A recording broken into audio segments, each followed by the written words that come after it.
خب این هفته پیش رو از نظر مسائل مختلف کاری، مالی، احساسی و جنبه‌های مختلف زندگی برای ما چه داره؟ انرژی خوانی هفتگی داریم با نشانه خوانی‌های چای با کارت چای. به جای اینکه فنجان قهوه یا چای داشته باشیم، با نشانه هاشون روی کارت ها براتون انجام میدم این انرژی خوانی که ببینیم هفته پیش رو برامون چیا داره. و خب این کارت ها جذابیتش اینه که از همه جنبه ها خبر میده، یعنی هم شما میتونید منتظر خبرهای احساسی باشید، قانونی، کاری، مالی. من سعی میکنم توضیحات رو هم طوری بدم که جنبه های مختلف رو شامل بشه. اگر سوال خاصی تو ذهنتون هست سوالتون رو بپرسید، لایک رو هم بزنید، انرژیتون همراه باشه با این انرژی خوانی که ببینیم به ما چه خبرهایی میده. بریم شروع کنیم ببینیم چه کارتی به دستم میاد.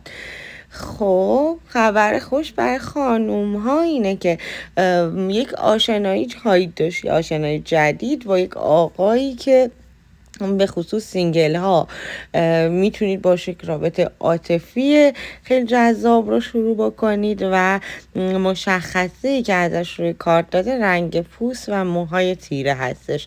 خب یعنی رنگ پوست سبزه، موها هم رنگ حالا قهوه‌ای مشکی ها. و برای آقایون شما با شخصی با همین مشخصات ملاقات کاری خواهید داشت، صحبت های در مورد کار، مسائل کاری و شروع شاید یک رابطه کاری که به صورت شراکت باشه یا به شکلی که حالا بین شما یک بدبستان مالی و کاری اتفاق بیفته.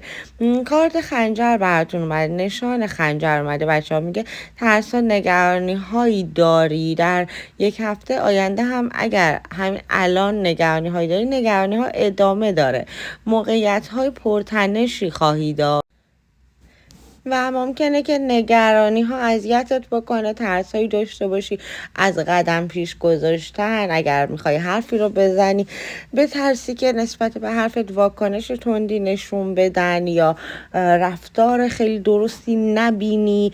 اگر حالا میخوای یک تصمیم مهمی رو اعلام بکنی، بیشتر من انرژی بیان کردن میگیرم از کارت، اینکه انگار میخوای یک چیزی رو بیان بکنی و ازش میترسی. و خب خبر خوش برات اینه، یعنی با اینکه من براتون اینطور میبینم که تنش ها ممکنه افزایش پیدا بکنه، نگرانی هات ممکنه بیشتر بشه، اما خبر خوب اینه که یک شخصی که عاقل و شاید حتی از نظر سن بالایی داشته باشه، پخته است، تحصیل کرده، با تجربه است و خردمنده، در جایگاه یک جغد. ما جغد رو با این ویژگی ها میشناسیم.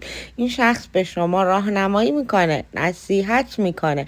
اگر کاری رو میخوای انجام بدی و استرست در مورد مسائل کاریت هستش، حرفی رو میخوای بزنی، تصمیمی رو میخوای اعلام بکنی، یا در مورد رابطت میخوای چیزی رو بگی، یا در مورد خانواده یا هر جای دیگه ای، اونهایی که درگیری ها به مسائل قانونی دارید، استرس و نگرانی سر مسائل قانونی دارید، باز همینه. خبر برای شما این هستش که شخصی که با تجربت به کمک شما میرسه. نشان جعبه براتون اومده، هدیه‌ای دریافت میکنید، هدیه سربسته، هدیه‌ای که نمیدونید چیه و چرا دریافت کردید، یعنی غیر منتظره است، شما رو متعجب و خب در این حال خوشحال میکنه، خارج از حالت عادی، یعنی از قبل منتظر اون هدیه نیستید یا حداقل از اون شخص انتظار ندارید که هدیه بگیرید و این شما رو ممکن گیج کنه. چون کارت بعدیش هم کارت جنگل هستش، ممکن شما رو گیج کنید که چرا این شخص، به چه دلیل، چرا این هدیه، چرا به این شکل داره این رو به من میرسونه. و غیر از هدیه هم ممکنه هفته پیش رو یه مقدار افکارتون به هم ریخته باشه، شما رو اذیت بکنه، استرس و نگرانی داشته باشید. نمیدونم تا حالا تو جنگل مه گرفته حضور پیدا کردید یا نه. میدونید که جلوی روتون درخت بدنه هایی که دارید میبینید، سایه هایی که دارید میبینید سایه های درختانه، ولی چون وضوح دید وجود نداره آدم استرس میگیره که نکنه اون چیزی که میبینم آیا واقعا درخته یا نه یه چیز دیگه است، یه موجود دیگه است. هفته پیش رو ممکنه تو بعضی مسائل زندگیتون این مدلی باشه، یعنی شما یک سری چیزها رو ببینید اما برای نسبت بهش وضوح دید نداشته باشید، مثل همین هدیه که دریافتش میکنی ولی نمیدونی دقیقا چرا و با چه منظوری و چی میخواد بده. و خب یه سری جاها ممکنه فشار زیادی نداشته باشه، اما در بعضی مواقع ممکنه استرس بکشید، ولی چیز خطرناکی برای شما در پیش نیست. همون تصویر جنگل تو ذهنتون باشه، حتی اگر وضعیت مبهمه، گیج کننده است، مه‌آلوده، نکته اینه که یادتون باشه شما در جنگل هستید، وضعیت برای شما ناامن نیست، کسی نیست که بخواد به شما آسیب بزنه، خطرات هم قابل کنترل هستند. خب و نگرانی زیادی نداشته باشید. خب ببینیم دیگه کارتا بهمون چی میگن. کارت بعدم خب کارت کلاه، بر نشان کلاه برامون اومد. این هفته شما وضعیتتون یه مقدار متفاوت میشه. ممکنه در محیط کاری تغییر کار داشته باشید، تغییر جایگاه داشته باشید، یا به صورت کامل و مثلا دنباله دار مثلا تغییر مقام داشته باشید و از نظر کاری افزایش حالا درجه، رتبه، ارتقای مقام براتون باشه به صورت کامل. برای بعضیاتون هم ممکن موقتی سرتون شلوغ بشه و نقش‌های دیگه بهتون داده بشه. مثال میزنم، توی یک اداره کار میکنی، مثلا توی فلان اتاق، فلان بخش، فلان مسئولیت با شما، اینقدر ممکنه یه کار دیگه هم به سپرده بشه. میگیری چی میگم؟ این انرژی که دارم براتون میبینم. و در مورد رابطه هم همینطور، شما انگار یه انرژی دیگری از شما بیرون میاد. ممکنه که یه سری تصمیمات متفاوت در مورد روابط عاطفیت بگیری، یه سری اقدامات متفاوت انجام بدی. و نشان زن براتون اومده. برای آقایون آشنا شدم با یک خانومی هستش که رنگ مو و پوست تیره داره، دقیقا هم برعکس همون کارتی که برای خانوم اومده بود. برای خانوم ها ملاقات کاری، صحبت کاری، برخورد کردن، جلسه کاری با یک خانومی که مو و پوست سبزه داره، یعنی موی تیره، پوست تیره، و این ملاقات قطعا برای شما یک ملاقات خیلی مهم خواهد بود نسبت به بقیه جلسات کاری و صحبت‌های کاری و این برانوری که دارید. برای آقایون هم یه رابطه عاشقانه رمانتیک خواهد بود، به خصوص برای سینگل ها. بچه این هفته خیلی مراقب سلامتی خودتون باشید. احتمال آسیب دیدگی فیزیکی براتون هست، حالا به خصوص تو ناحیه دست و پا یا شکستگی، ضرب دیدگی، در رفتگی خیلی احتیاط بکنید. نشان عصا که اومده، یعنی ممکنه شما درگیر مسئله بشید که نیاز به این داشته باشید که یه چیزی مثلا شبیه عصا یا یک چوب، یک چیزی همراهتون باشه. مراقب باشید. حتی ممکنه مثلا پیش خوردن پا باشه. خب با احتیاط راه برید، محکمتر بایستید و راه برید که جلوی این آسیب دیدگی احتمالی گرفته بشه. با یک شخص غریب ملاقات میکنید، شخصی که الان همکار یا حالا کیس عاطفی شما نیستش و یا از آشنایان شما نیست. یه شخص کاملا جدید، ملاقاتی خواهید داشت، گفتگویی خواهید داشت و این گفتگو به شدت مهمه، پر اهمیته و از همه مهمتر این که شما باهاش یک سری قرار و مدارها میذارید. کار نشان دست دادن براتون اومده، یعنی شما انگار یه قراری باهاش میذارید، حتی احتمال امضای قرارداد هم هست، چون یه جورایی انگار شما به هم قول میدید که برای آینده طولانی مدت یک سری کارها با هم دیگه بکنید. حالا یه امضا به صورت خطیه یا فکری و حرفیه که به هم دیگه قول و تعهد میدید. و بچه‌ها نشان کارت دسامبر اومد و ما دسامبر رو پشت سر گذاشتیم، وارد ژانویه شدیم و دیگه دسامبر آخرین ماه سال میلادی رو پشت سر گذاشتیم، وارد سال جدید میلادی شدیم. اما وقتی که کارت دسامبر براتون اومد، خبر از این میده که اتفاقات ماه دسامبر رو تموم نشده. هر اتفاقی برات افتاد، یه چیزی تموم شد، دعوا داشتید تو رابطه، قهر داشتید، دور شدید از هم دیگه، در مورد مسائل کاری یه سری دستاورد داشتی، یه سری چیزا رو از دست دادی، اون ماجراش همچنان ادامه خواهد داشت. خب و تموم نمیشه. و خب دوتا کارت اومد، هر دوتا هم کارت مثبت، هر دوتا براتون گذاشتم. کارت قلب برای شما اومد و این هفته برای شما از نظر عاطفی هفته خیلی رمانتیکی خواهد. خب این کارت همه انگار پشت هم مربوط به مسائل احساسیه. بذار دوتای بعدی هم بردارم. به یکی دیگه هم بردارم بهتون بگم. قشنگ انرژی ها هم پوشانیده. به خب خیلی عالی میگم براتون.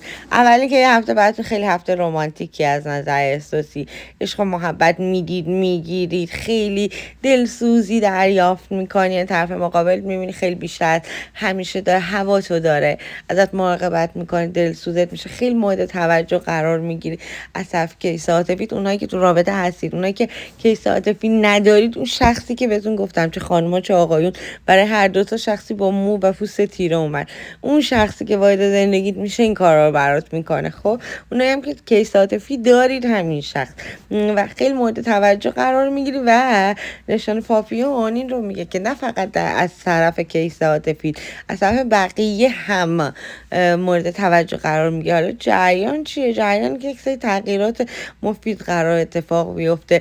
نشان یونیکورن یه چیز شبیه حالت معجزه آسا رو نشون میده، یه حالت ماجیکال، یه چیزی که جادویی، انگار اصلا امکان نداشت الان اتفاق بیفته، وای باورم نمیشه الان اینطوری شد.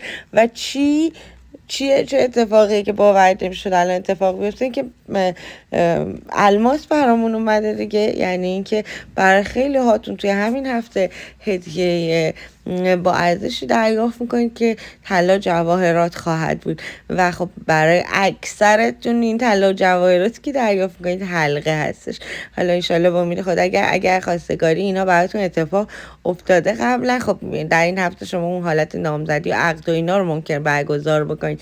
اگر نه قبلا هیچ حرفی نشده، این هفته صحبت خواستگاری نشون اینها خواهد شد. حالا یا همین هفته میاد یا این هفته خرید هدیه انجام میشه و به سلامتی انشالله. عالی. این 5 تا کارت برای مجردینه، چون کارت آخر هم کارت خونه است و کارت جاروه و تمیزکاری خونه، عوض کردن خونه، تغییر دکوراسیون، تغییر خود منزل و خونه جدید، ورود به خونه جدید که تمیزکاری کنی، آماده کنی، وارد بشی و اینا همه انرژی ازدواج داره و بیشتر، یعنی بیشتر انرژی این 5 تا کارت روی مجردینه. اما اگر متأهل هستید همه اینا میتونه روی شما هم تطبیق داشته باشه و روی وضعیت شما هم بشینه که این هفته براتون رمانتیک تر باشه، این هفته مورد توجه همسر قرار بگیری، یه سری تغییرات خوب براتون رخ بده، اتفاقات معجزه آسا و هدیه دریافت کنی از همسر، یه هدیه طلا جواهر اینا دریافت کنی و همچنین ممکنه سری تغییرات در مورد خونه داشته باشی، تغییر دکوراسیون بدید، 4 تا وسیله جدید خرید و فروش بکنید برای خونه، این 4 تا وسیله رو عوض بکنید. حتی اونهایی که تصمیم به جابجایی منزل داشتیدم ممکن در این هفته براتون استارت بخوره و به نتیجه برسه. ولی در مجموع انرژی این 5 تا کارت خیلی انرژی ازدواجی داره برای سینگل. ان شاءالله که به سلامتی و مبارکی. بچه‌ها حتی اگر این هفته اتفاق نیفته، شما این هفته تکلیفت مشخص میشه، یعنی متوجه میشی که مثلا میخوان برن حلقه رو بگیرن، یا مثلا اگر شما آقا هستی میخوایم بریم حلقه رو بگیریم که فلان روز بریم. میگیری چی میگم؟ یعنی حتی اگه تو این هفته خواستگاری اتفاق نیفته، نامزدی اتفاق نیفته، برنامه‌ریزیش همین هفته است و شما خیال راحتیه رو تو این هفته دارید. خب ببینیم دیگه کارتا چی میگن. نشان دست اومده. این هفته تو خیلی نیاز داری که از کمک دیگران استفاده کنی.